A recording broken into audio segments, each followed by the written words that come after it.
Hey, welcome back, everyone. Welcome back to another episode of the Projectionist vlog. My name is Eve, I'm your host, and today we will be talking about the 10th anniversary release of Star Trek 2009. That's how it's always been kind of dubbed, Star Trek parentheses 2009 parentheses. And this is the reboot of the Star Trek franchise, which was last seen prior in December of 2002. So I'm just going to talk about running this on 35mm film, but most notably IMAX film. So by the time this came out, I was a full-time IMAX projectionist, and we received this in IMAX. It was the first big movie of the summer. I think it was May 8th, 2009. Today's May 8th, 2019.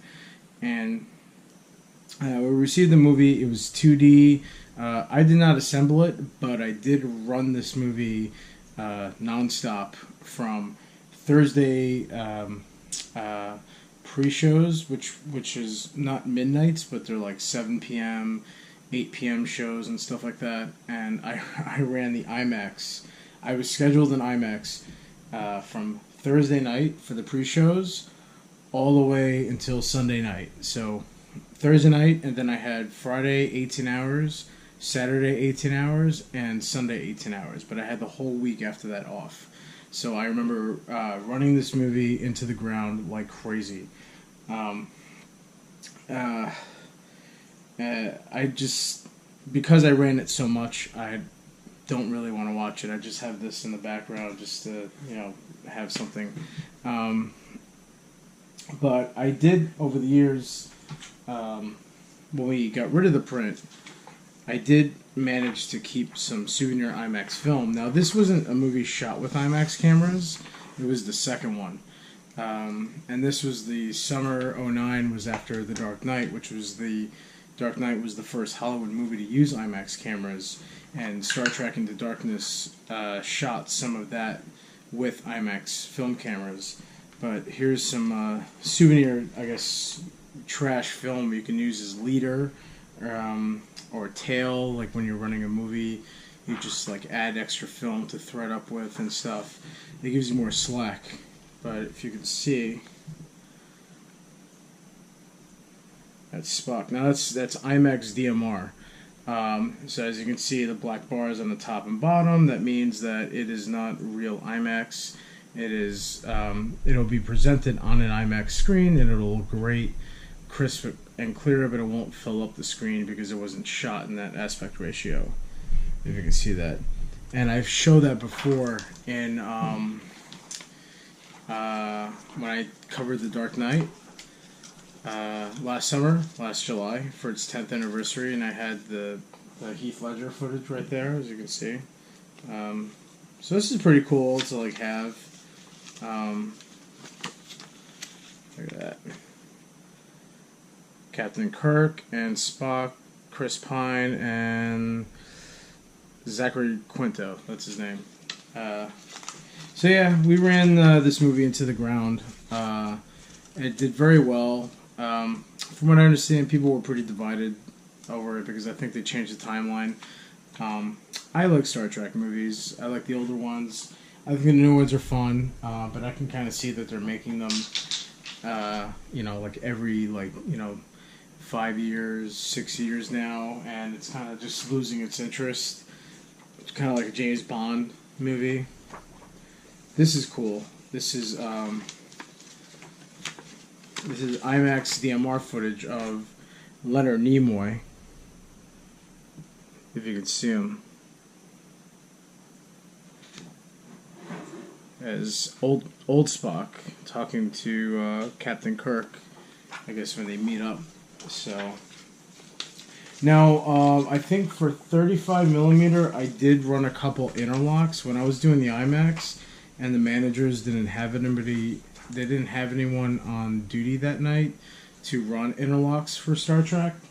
So somebody had to come up, like one of the senior managers, general manager or first assistant, they'd come up and they'd watch the IMAX for me. They're not supposed to do that, but I would have to go over with them how to stop the movie if they hear a very specific sound.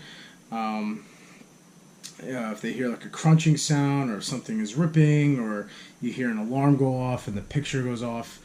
So just like hit the emergency. And hey, look, that's how they ran the building. It's better than having them start the movie and go downstairs and sweep up popcorn or something like that.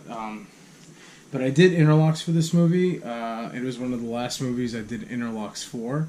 Summer 2009 was pretty busy. Transformers: Revenge of the Fallen. This Wolverine. Wolverine came out a week before Star Trek 2009, by the way.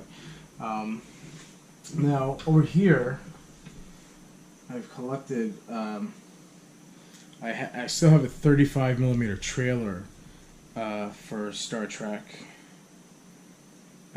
Which I believe is Star Trek 11, Paramount logo, trailer number 2, let's say,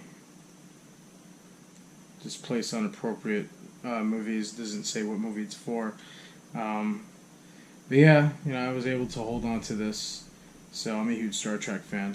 Now the teaser trailer for Star Trek, the teaser trailer for this movie, oh wow, it keeps going. The teaser trailer for Star Trek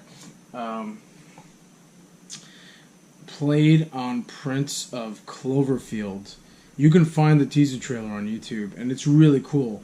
The teaser trailer shows the construction of the Enterprise, and just like it shows you an image, and it'll fade out, and you'll hear in the background like a modern like speech from I think like an old president or something like that about space travel and the final frontier and all that.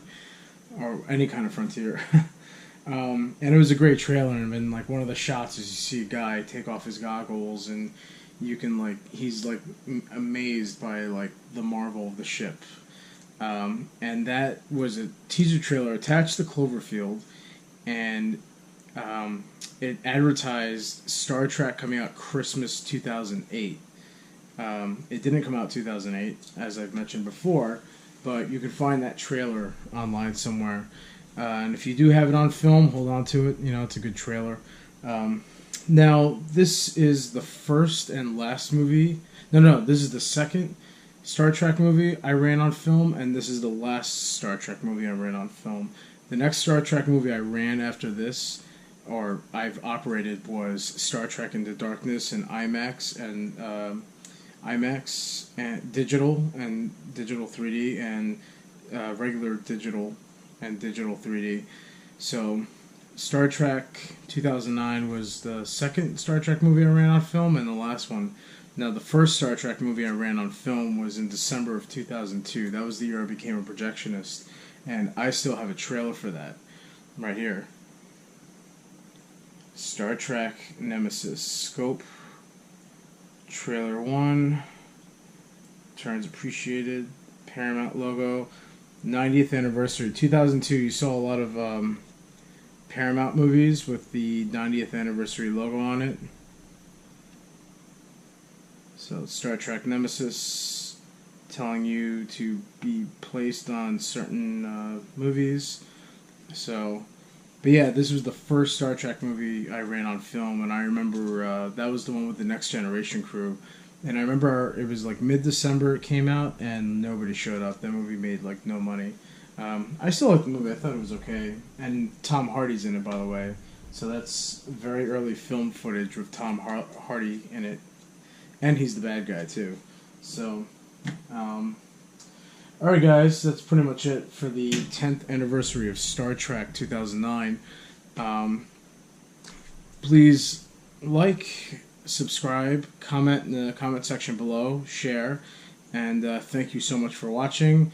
And this is an 80s Die Hard production. Later guys. Have a good day. Bye.